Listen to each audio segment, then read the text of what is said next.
Belas kasih. Sebuah kata yang kayaknya kita semua tahu ya artinya. Tapi coba kita jujur, seberapa sering sih kita benar-benar merasakan dan bertindak atas dasar itu?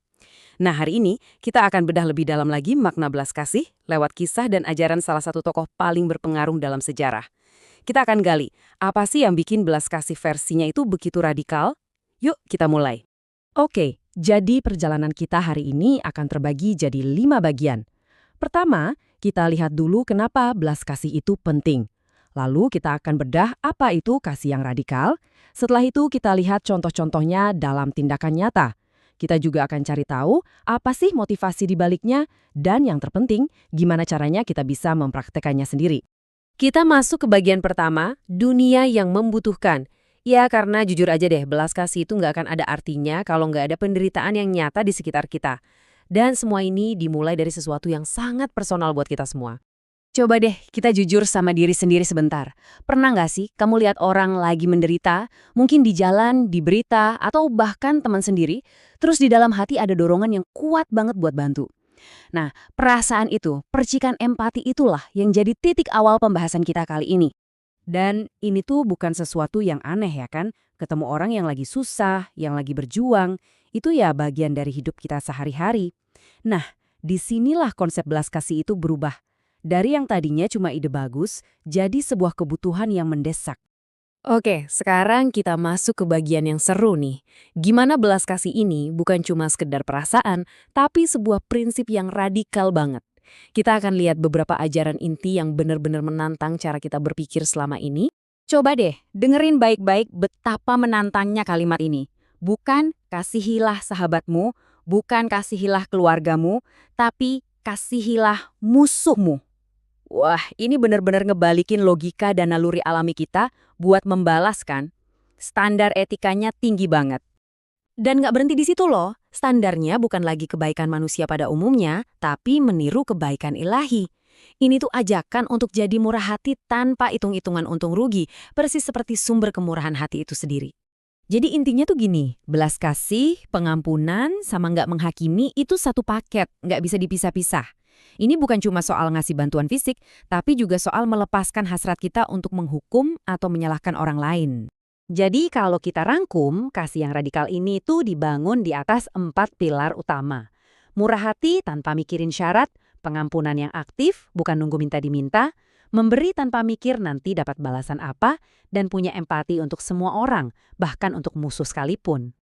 Oke, teorinya cukup dulu ya. Sekarang mari kita lihat gimana sih wujudnya belas kasih ini dalam tindakan nyata. Kita akan lihat lewat beberapa kisah yang, wah, kuat banget. Coba deh bayangin pemandangannya. Di sebuah kota kecil bernama Nain, ada iring-iringan pemakaman. Dan yang paling menyedihkan, ini seorang ibu yang statusnya udah janda, sekarang harus menguburkan anak laki-laki satu-satunya. Kebayang nggak sih hancurnya dia? Semua harapannya, masa depannya, rasanya hilang saat itu juga. Nah, ini dia momen kuncinya. Perhatiin baik-baik. Sebelum ada keajaiban, sebelum ada kata-kata penghiburan, yang muncul duluan itu perasaan. Teksnya secara spesifik bilang, tergeraklah hatinya oleh belas kasihan. Ini bukti kalau tindakan besar itu selalu lahir dari empati yang tulus, yang dalam banget. Prosesnya itu loh, menarik banget. Pertama, keluar kata-kata yang menenangkan. Jangan menangis. Kedua, dia bertindak secara fisik, sesuatu yang sebenarnya melanggar aturan saat itu. Dia sentuh peti jenazahnya. Dan yang ketiga, baru deh keluar perintah yang mengubah takdir. Ini nunjukin kalau belas kasih sejati itu aktif, bukan cuma diam-diam ngerasa kasihan. Ternyata pola yang sama muncul lagi di cerita kedua. Ribuan orang udah ngikutin dia selama 3 hari, dan sekarang mereka kelaparan. Dan lagi-lagi, apa pemicunya? Hati yang tergerak oleh belas kasihan karena melihat kebutuhan fisik mereka yang paling mendasar, makanan. Dan ini kita nggak ngomongin selusin orang ya. Kita ngomongin 4.000 laki-laki. Dan di teksnya bahkan dibilang itu belum termasuk perempuan dan anak-anak. Gila kan? Coba bayangin, ini tantangan logistik yang super besar. Lihat deh kontrasnya, luar biasa banget. Modalnya apa? Cuma 7 roti dan beberapa ikan kecil. Hasilnya, semua orang makan sampai kenyang dan masih ada sisa 7 keranjang penuh. Ini bukti nyata kalau belas kasih yang tulus, pas diwujudkan jadi tindakan, itu bisa menciptakan kelimpahan dari sesuatu yang kelihatannya kurang banget. Oke, kita udah lihat apa yang dia lakukan. Sekarang pertanyaannya lebih dalam lagi nih. Kenapa dia melakukan itu semua? Apa sih motivasi terdalam di balik semua tindakan luar biasa ini? Di sumber yang kita pakai, ada istilah dalam bahasa kita yang indah banget. Bela rasa.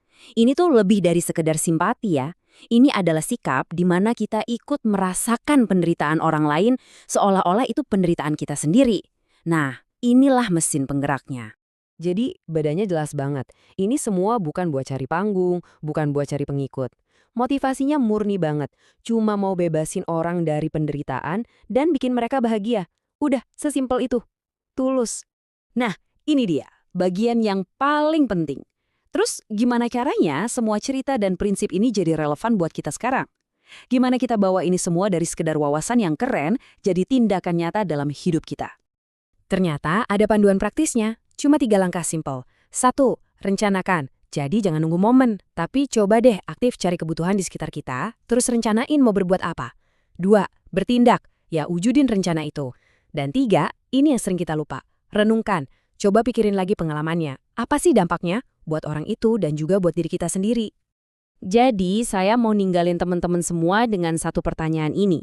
Setelah kita bahas semua ini, dari kenapa belas kasih itu penting, sampai contoh-contoh tindakannya radikal, pertanyaannya sekarang bukan lagi, harus gak sih kita berbuat baik, tapi apa tindakan nyata kita selanjutnya? Apa satu langkah bela rasa kamu, sekecil apapun itu, yang bakal kamu ambil setelah ini?